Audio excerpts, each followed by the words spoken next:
ಕ್ರಿಸ್ತನನ್ನು ಪ್ರತಿಫಲಿಸುವಂತೆ ನಿಮ್ಮ ಆತ್ಮಗಳನ್ನು ವಾಕ್ಯದಲ್ಲಿ ಬಲಪಡಿಸುವ ಅನುದಿನದ ಧ್ಯಾನ.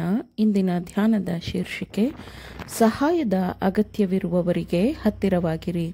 ಈ ದಿನದ ದೇವರ ವಾಕ್ಯ, ಮನುಷ್ಯಕುಮಾರನು ಕೆಟ್ಟು ಹೋಗಿರುವುದನ್ನು ಹುಡುಕಿ ರಕ್ಷಿಸುವುದಕ್ಕೆ ಬಂದನು ಎಂದು ಹೇಳಿದನು.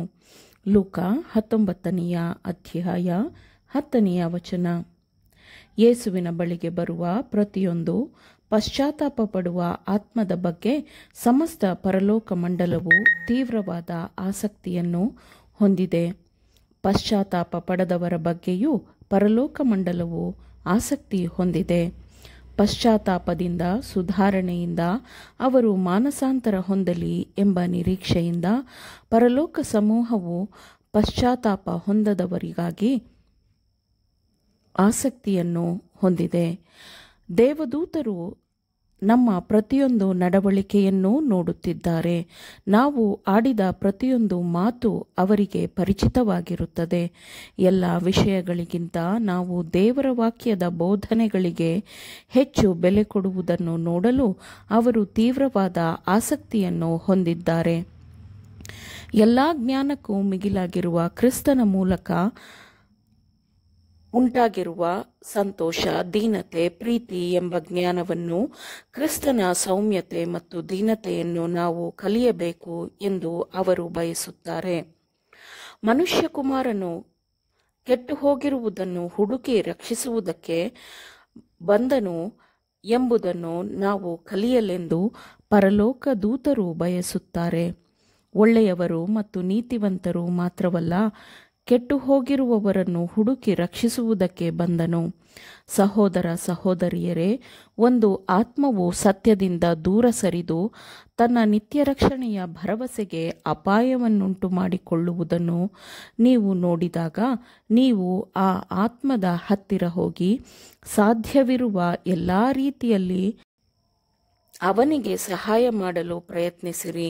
ಆತನ ಅಗತ್ಯತೆಗಳನ್ನು ವಿಚಾರಿಸಿರಿ, ಆತನೊಂದಿಗೆ ಪ್ರಾರ್ಥಿಸಿರಿ, ದಯೆಯಿಂದ ತಾಳ್ಮೆಯಿಂದ ಅವನೊಂದಿಗೆ ವರ್ತಿಸಿರಿ. ಅವನಿಗೆ ಸಹಾಯ ಮಾಡಲು ಎಂದಿಗೂ ಹತಾಶರಾಗಬೇಡಿರಿ. ಯುವಕರ ಬಗ್ಗೆ ಆಸಕ್ತಿ ವಹಿಸುವ ಕೆಲಸವು ಸಭೆಯ ಸದಸ್ಯರಿಗಿದೆ. ಸದಸ್ಯರು ಯುವಕರೊಂದಿಗೆ ಕೈಜೋಡಿಸಬೇಕು ಮತ್ತು ಯುವಕರ ಒಳಿತಿನ ಮೇಲೆ ತಮಗಿರುವ ಸಕಾರಾತ್ಮಕವಾದ ಆಸಕ್ತಿಯನ್ನು ಪ್ರಕಟಪಡಿಸಬೇಕು. ಸಾಧ್ಯವಾದಷ್ಟು ಮಟ್ಟಿಗೆ ಯುವಕರನ್ನು ಈ ಲೋಕದ ಶೋಧನೆಗಳು ಮತ್ತು ಆಕರ್ಷಣೆಗಳಿಂದ ರಕ್ಷಿಸೋಣ. ಸಾಧ್ಯವಾದಷ್ಟು ಅವರನ್ನು ಉತ್ಕೃಷ್ಟಗೊಳಿಸುವ ಕಾರ್ಯಗಳಲ್ಲಿ ಅವರು ಮತ್ತು ಅವರ ಮನಸ್ಸು ನಿರತವಾಗುವಂತೆ ಅವರಿಗೆ ಯಾವುದಾದರೂ ಕೆಲಸವನ್ನು ಕೊಟ್ಟು ನಡೆಸೋಣ. ಇದು ನಿಜವಾದ ಸುವಾರ್ಥ ಸೇವೆಯಾಗಿದ್ದು, ಇದು ದೇವರು ಅಂಗೀಕರಿಸುವ ಸೇವೆಯಾಗಿದೆ. ಸೇವೆ ಮಾಡುವವನನ್ನು ಉನ್ನತಿಗೇರಿಸುವ ಸೇವೆಯಾಗಿದೆ ಮತ್ತು ಸೇವೆ ಹೊಂದುವವನ ಮುಂದೆ ಶತ್ರುವಿನ ವಿರುದ್ಧವಾಗಿ ನಿಜವಾದ ಧ್ವಜದ ಮಾನದಂಡವನ್ನು ಎತ್ತುವ ಸೇವೆಯಾಗಿದೆ. ತಮ್ಮ ನಡೆ ಮತ್ತು ನುಡಿಯ ಮೂಲಕ ನೀತಿಯ ಸೇವಕರಾಗಿರುವವರನ್ನು ಸೈತಾನನು ತನ್ನ ಕುತಂತ್ರಗಳಿಂದ ಸೋಲಿಸಲು ಸಾಧ್ಯವಿಲ್ಲ. ತಮ್ಮ ಜೊತೆಯವರು ಸೀಳಲ್ಪಟ್ಟ ಬಂಡೆಯ ಮೇಲೆ ಅವರ ಪಾದಗಳನ್ನು ಇಡುವಂತೆ ಅವರಿಗೆ ಸಹಾಯ ಮಾಡುವ ಅನುಗ್ರಹವನ್ನು ಪ್ರತಿಯೊಬ್ಬರಿಗೂ ಕೊಡಲಾಗಿದೆ. ನಾವು ಕುರಿ ಮಂದೆಯನ್ನು ಬಿಟ್ಟು ಅಲೆದಾಡುವಾಗ ಕ್ರಿಸ್ತನು ನಮ್ಮನ್ನು ಹುಡುಕುವುದನ್ನು ಎಂದಿಗೂ ನಿಲ್ಲಿಸುವುದಿಲ್ಲ. ಅವನು ನಮ್ಮನ್ನು ಕಂಡುಕೊಳ್ಳುವವರೆಗೂ ಅವನು ವಿಶ್ರಾಂತಿ ಹೊಂದದೆ ನಮ್ಮನ್ನು ಹುಡುಕುತ್ತಾನೆ ಮತ್ತು ನಮ್ಮನ್ನು ತನ್ನ ಮಂದೆಗೆ ಪುನಃ ಸೇರಿಸುತ್ತಾನೆ. ಅವನ ಪ್ರೀತಿಯ ಕಾಳಜಿ ಇಲ್ಲದಿದ್ದರೆ ನಾವು ಮತ್ತೆ ಮತ್ತೆ ನಾಶವಾಗುತ್ತಿದ್ದೆವು. ಈಗ ಈ ಲೋಕದಲ್ಲಿ ಕೆಲಸ ಮಾಡುತ್ತಿರುವ ಶಕ್ತಿಗಳ ಬಲವನ್ನು ನಾವು ಅರಿತುಕೊಳ್ಳುವುದಿಲ್ಲ. ಕಳೆದು ಹೋದವರನ್ನು ರಕ್ಷಿಸಲು ಸಮಸ್ತ ಪರಲೋಕ ಸೈನ್ಯವು ಪ್ರಯತ್ನಿಸುತ್ತಿದೆ.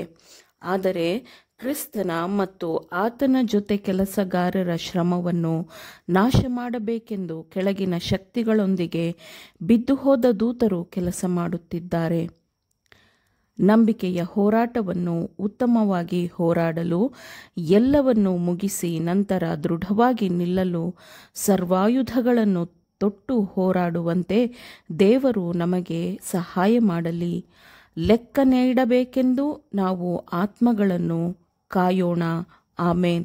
ದೇವರ ವಾಕ್ಯಗಳನ್ನು ಶ್ರದ್ಧೆಯಿಂದ ಆಲಿಸುವವರು ಮಾತ್ರವೇ ಆಗಿರದೆ ಪಾಲಿಸುವವರು ಆಗಬೇಕೆಂದು ನಿಮ್ಮನ್ನು ಉತ್ತೇಜಿಸುತ್ತೇನೆ. ಪರಿಶುದ್ಧಾತ್ಮನ ಸಹಾಯದಿಂದ ಆಲಿಸಿದ ನಿಮ್ಮೆಲ್ಲರಿಗೂ ಧನ್ಯವಾದಗಳು. ಮತ್ತೆ ದೈನಂದಿನ ಧ್ಯಾನಕ್ಕಾಗಿ ನಾಳೆ ಸಂಧಿಸೋಣ. ಆಮೇನ್.